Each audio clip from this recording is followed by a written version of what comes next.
go ahead. Can I do that? Yes, please. Thank you so much for joining us. Please take it away. Okay, let's see.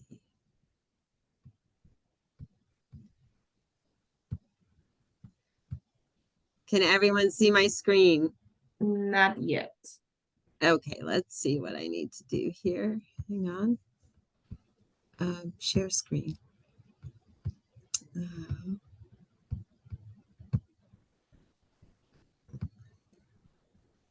Yes, we can see your screen. Thank you. Okay. All right. So my name is Melissa Craig. I am the Student Services Coordinator at Covey Academy, which is a new program at Covenant House that opened last summer.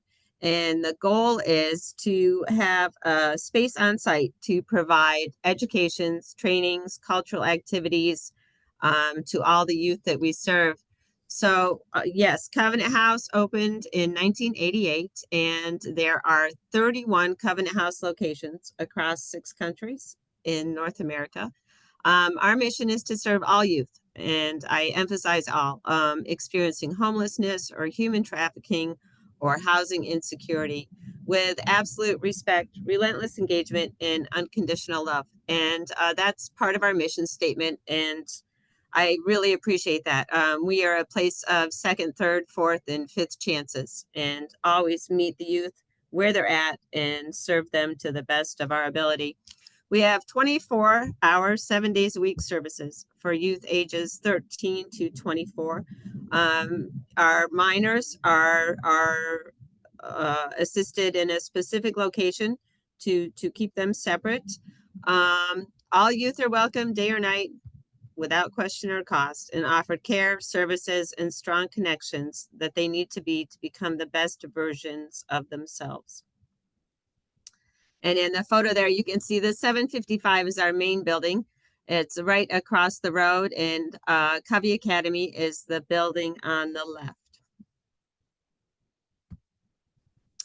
I'll just leave this here for a minute. This is our impact summary, the last one that we have available, and it shows what we do. Housing, of course, is our number one priority. Covey Academy, the program I'm in, the main goal is to find employment that gets rid of the housing insecurity. And we do a lot of assistance for diplomas and GEDs. In the office next to me here on location, we have 2 tutors from Tlingit and Haida, and they work with youth the whole time they're here. So our programs, crisis care is the first step. We've got street outreach workers. We have a youth engagement center. That's our main shelter building. And it consists of 2 programs. The community center is drop-in. Right now we have about 10 emergency overnight beds, but the winter program starts October 15th, and that will go up to 25. And upstairs in the den, it's actual residential services where the youth have rooms.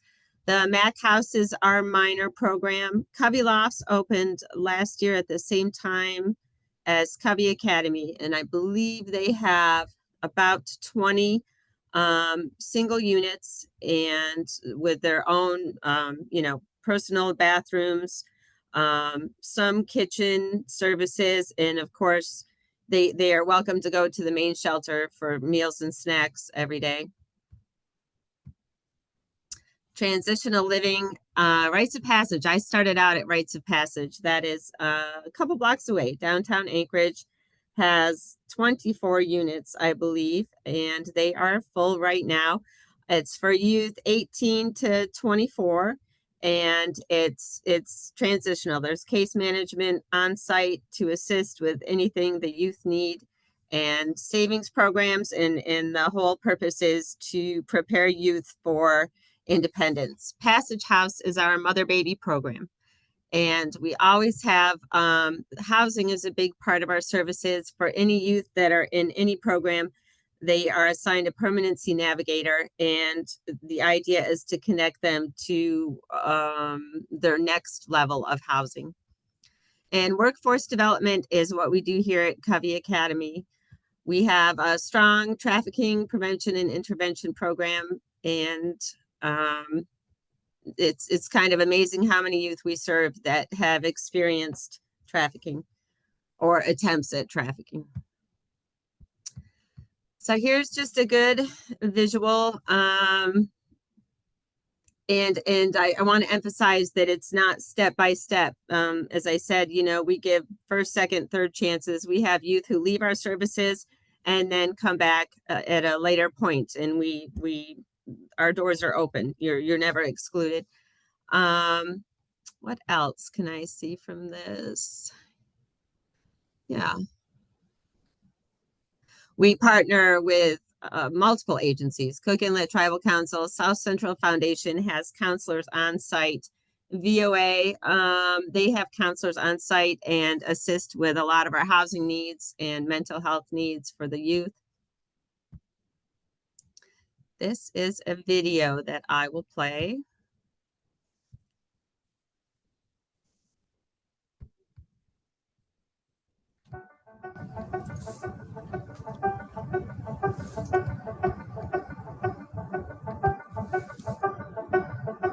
So this academy is super important to us. Me especially, this is like one of those things that's going to end the cycle of poverty and homelessness for our young people, because they're going to be able to learn things that are going to help them make an actual living wage and not have to work 3 fast food jobs to afford rent, right? So this is a really big deal for us. This academy is going to serve young people that are staying here. So there's 19 units, but then also the rest of our young people, because that training center downstairs, they're going to be able to do all sorts of things. So here, this is for young people. Maybe they're experiencing homelessness, maybe they're on the edge, whatever, they're disadvantaged, they're at risk, they can come here. To stay in this building, you're invested in maybe some of our long-term classes that might take months, a year, whatever that might be.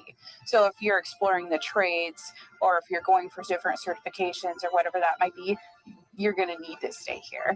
But some of our other programs, you know, are user housed. So it's welcome for all of our young people to use. Graduating from this academy will mean something, and ultimately that's the goal.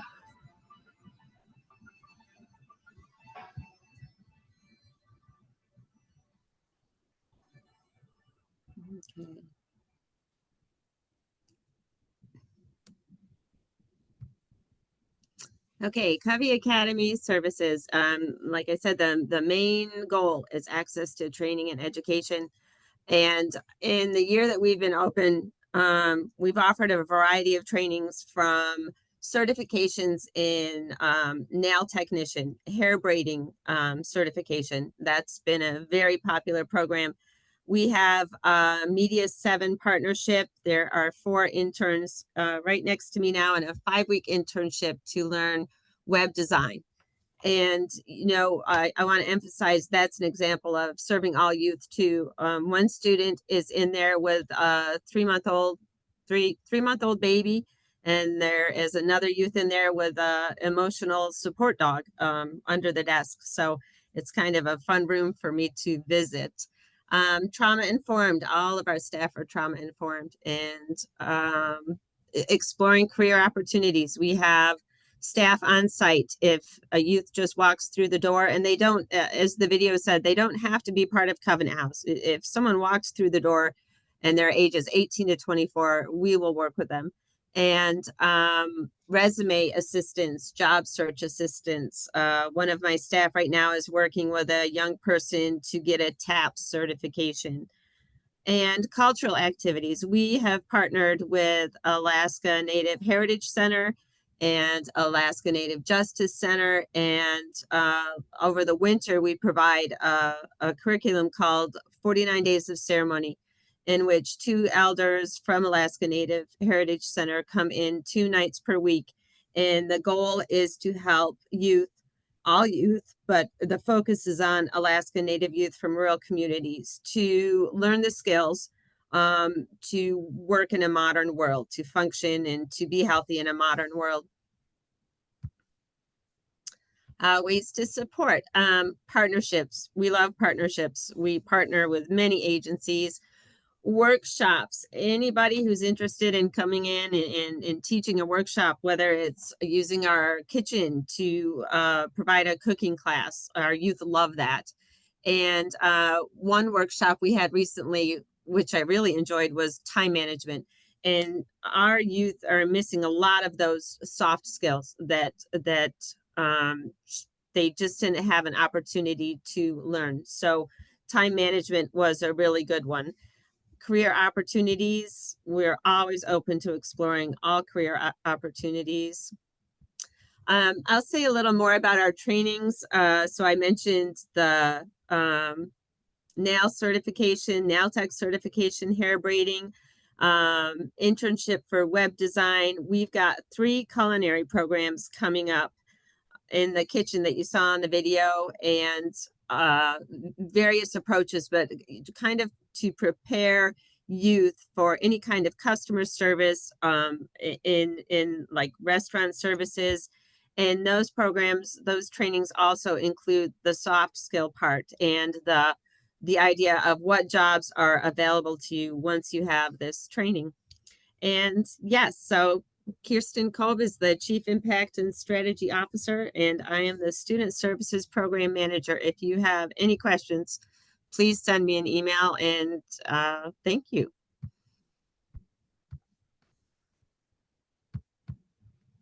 Thank you, Melissa. There is one question in the chat box from Tina. Do you house and help those with disabilities? So we do. All of our housing has, I'm going to stop sharing my screen here. All of our housing has ramps, elevators, and rooms that are set aside for anybody with disabilities.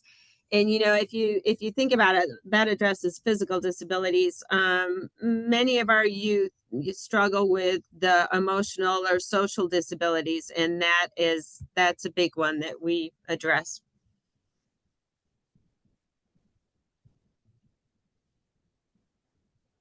So Melissa, you mentioned Covey Academy, but also Covey Lofts. How are they different?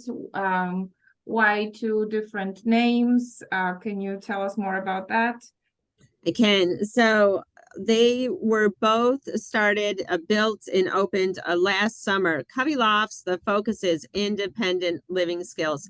So it's like a step up from a transitional living program or the basic shelter services. In order to live at Covey Lofts, you have to be employed. You have to pay rent. Whereas the academy, the focus is education and training. That's not offered at the lofts, but I work with Covey Lofts residents every day on education and career goals. So they are housing and we are education and career. But Covey Academy, does Covey Academy have any housing units too? We do upstairs, 19. And the purpose of those, though, is if you are attending trainings on site. So, and kind of the big idea is that if any of our partners have students who want to come into Anchorage from rural areas to attend a training, the housing is right on site. They, you know, there's no hotel stay or where am I going to stay while I get this certification or attend this training.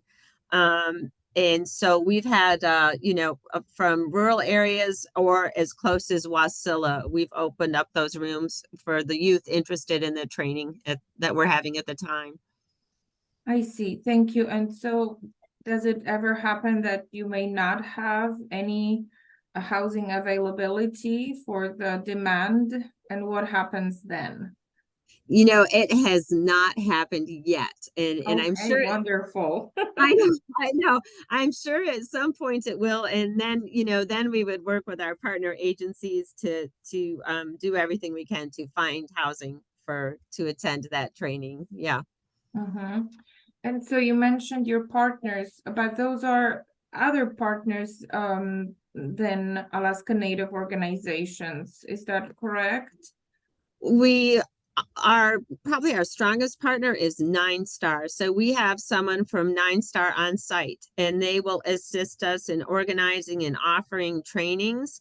And they have, a bigger connection to youth in the rural areas. So 9 Star has come and said, okay, I want to register these 2 youth for this training, and they need to stay upstairs. So 9 Star is the biggest one, but we're building partnerships every day. Excellent. Thank you so much. We have a comment that 9 Star in Homer is sending 2 youth to attend the training later this month. And when we're talking about training, it's a short-term training. How long does it take? And you mentioned some of the programs that you offer or trainings. Do you add other trainings on a regular basis? How does it work? What kind of training programs you offer?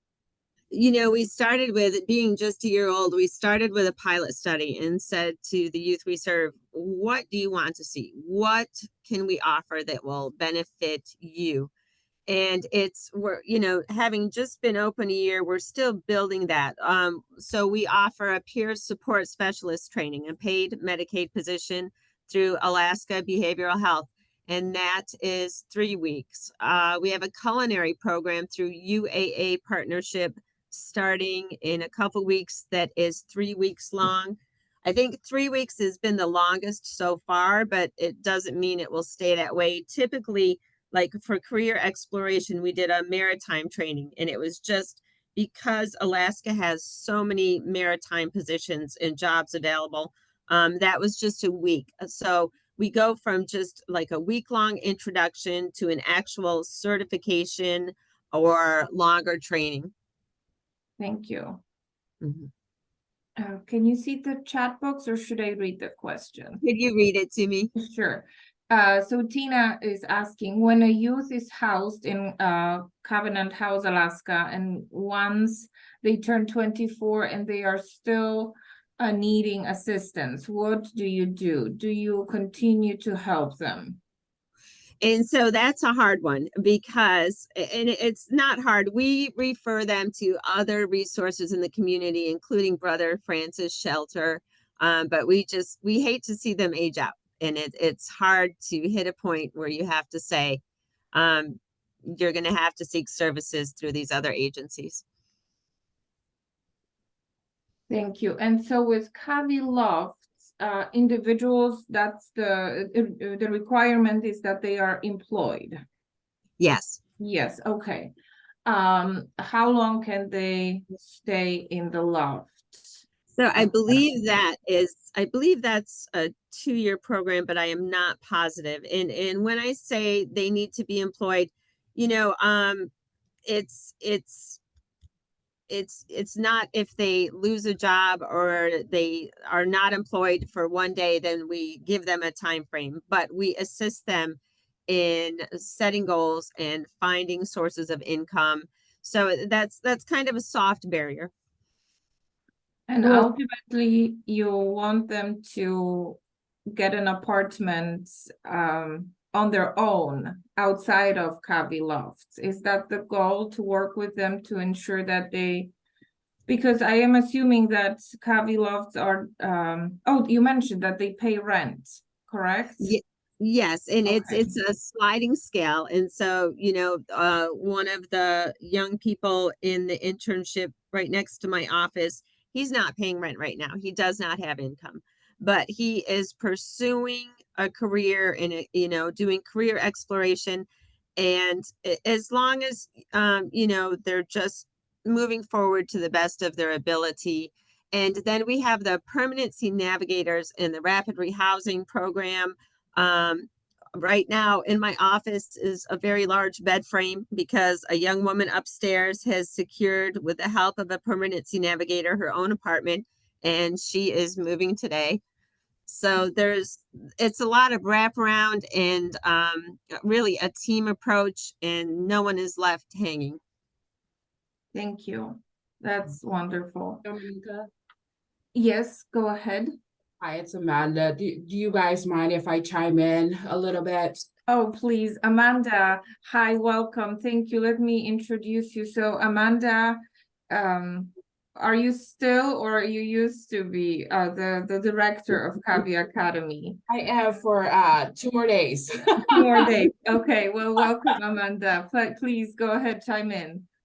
Great. Thank you. I appreciate that. And sorry for coming in late.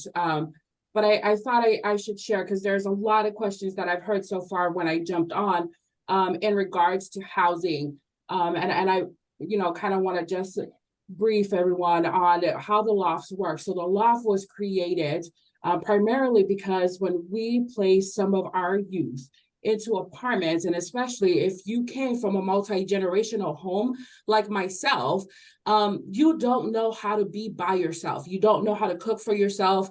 You don't know what to do, so you get bored. And so what we found is that most of those youth that we were placing in home, especially if you are coming from our rural communities, end up back at the shelter because they don't know how to be by themselves and they don't know what to do. And so they don't have that skill set. And so the loft was created as a trauma-informed way for us to be the landlords, to teach our young people how to be tenants, to teach them the importance of paying your rent on time, the importance of building relationships, the importance of communicating with your landlord when you can't pay your rent, or you're running, behind, or you lost your job, or how to really advocate for yourself and for services. And so the loft was created, and it's a 1-year lease that young people would fill with us.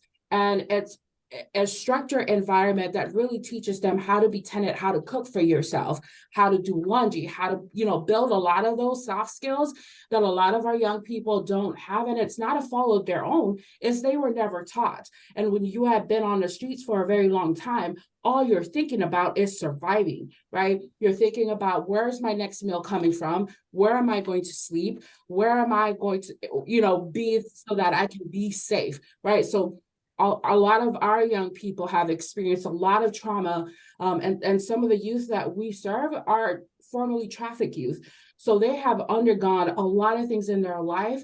And so moving them directly into an apartment is like setting them up for failure. And so we created Loft as a way to be able to kind of bridge that gap and be able to teach our young people some of those skills. And so by saying that, as you don't necessarily have to be employed to stay in the lofts, but what the goal is at the end of the day is that you're working towards employment, you're working towards self-sustainment, you're working towards being self-sufficient.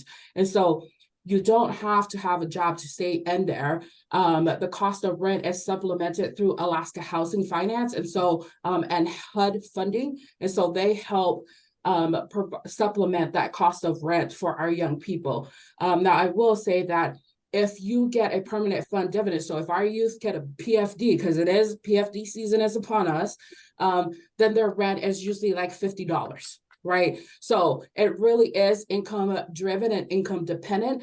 But if they are not able to pay their rent because they don't have employment, then we have other resources that we use to supplement the cost of that rent. Wonderful. Thank you so much, Amanda. And I know that you also offer tours. Is that correct for our education partners?